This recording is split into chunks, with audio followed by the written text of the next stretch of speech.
Welcome back, fellow stone turners.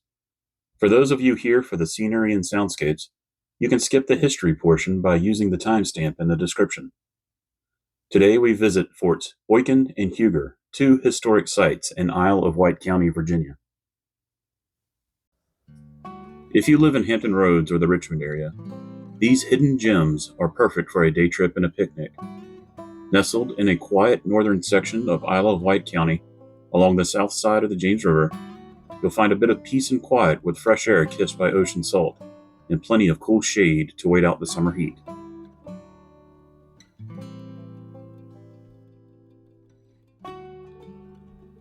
Fort Boykin remains largely intact.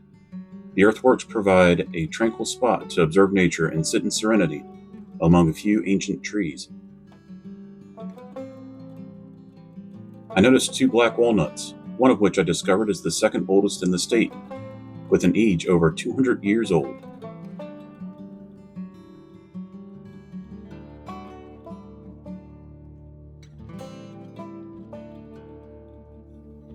Fort Boykin's beach is accessible by a steep path.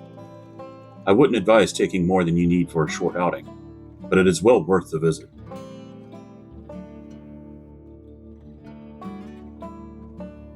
While much of the most relevant historical events occurred during the Civil War, the story of Fort Boykin actually goes back to the founding of the Virginia colony.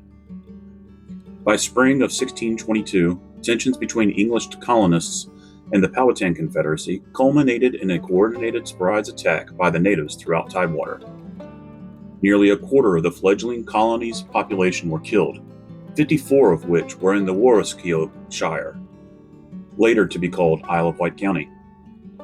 In response, Virginia's House of Burgesses at Jamestown commissioned forts to be constructed, one of which was the castle, also known as Roger Smith's Fort, along the Warwickshire shore. Although still active in 1677, during Bacon's Rebellion, Smith's Fort fell into disuse as more colonization spread westward. By the time of America's War for Independence, the castle was expanded in 1776 and named for Major Francis M. Boykin, a Virginia militia member serving on General George Washington's staff and the site's landowner at the time. There are no records of engagements with the enemy at the fort during the war, and after Great Britain's surrender at Yorktown in 1781, the fort was abandoned. The fort was rebuilt again in the War of 1812 and enlarged into the five-pointed star design typical of forts of the era. The British attempted to land at a nearby wharf but were beaten back. However, no other engagements were reported and the fort was left to nature after the war.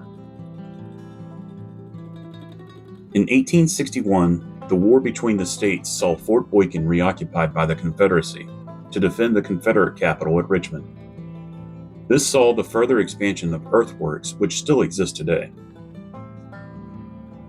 On the 8th of May, 1862, as part of the Union's Peninsula Campaign, the fort was bombarded by Union gunboats, the USS Galena, Aroostook, and Port Royal, pictured here with Monitor and Naugatuck.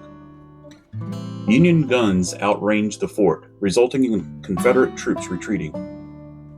Union Marines came ashore on May 17th, pillaging the fort and exploding the powder magazine. After the Civil War, the site was once again left to the elements. The property was bought by a private citizen in 1908, and after the last owner passed away in 1976, the site was given to the Commonwealth of Virginia for public use. A short 15-minute drive north, we find Fort Haugen. In August of 1861, this site on the James River was selected to supplement Fort Boykin in defense of Richmond. Fort Haugen was completed in March 1862 and named for Major General Benjamin Haugen, commander of the Confederate Army Department of Norfolk at the time. On the 8th of May, 1862, the fort came under attack by the same Union gunboats which attacked Fort Boykin, the Galena, Aroostook, and Port Royal. The flotilla ran low on ammunition and withdrew, but returned on the 16th with the ironclad Monitor and the cutter Naugatuck. The bombardment resulted in Confederates spiking their guns and abandoning the fort. Unoccupied for over 140 years, this site was reclaimed by nature.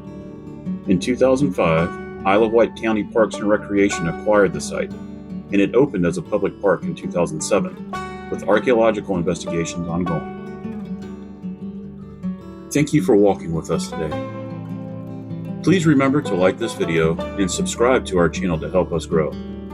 We would really like to share more history, culture, and environs of Virginia and North Carolina.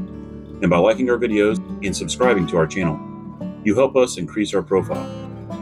If you have any suggestions for site visits, events, or content, please drop us a line in the comments section. Stick around for the scenery and soundscapes of today's locations. Thanks again, and enjoy.